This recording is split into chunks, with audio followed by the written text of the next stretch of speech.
আরজিকর কাণ্ডের প্রতিবাদের মাঝে একের পর এক যৌন হেনস্থার অভিযোগ সামনে আসছে টেলিপাড়াতে।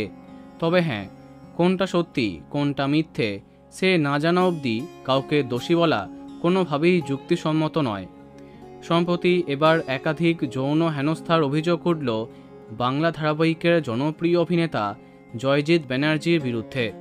একদিন আগে এক অভিনেত্রী অভিযোগ করেন অভিনেতা নাকি তার অন্তর্বাসের পরিমাপ জানতে চেয়েছিলেন, যার বিরুদ্ধে সেই নতুন অভিনেত্রী অভিযোগ জানান।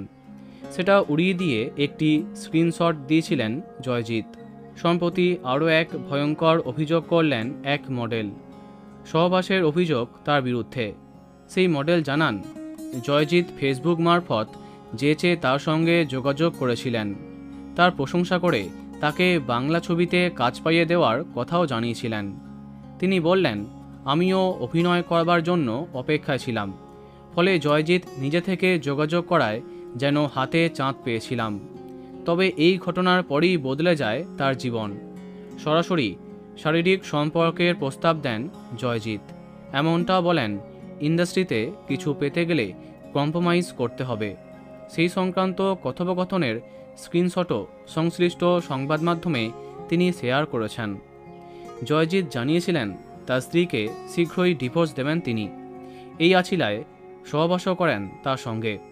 তবে জয়জিতের ভুয়ো আশ্বাসের ফাঁদ থেকে বেরোতে অভিনেতা স্ত্রীর সঙ্গে যোগাযোগ করেন সেই মডেল।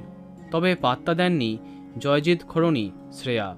সেই মডেলের আফসোস, এই রকমের ঘটনায় সমাজ আজও মেয়েদেরকেই কাঠগড়ায় দাঁড় করায়।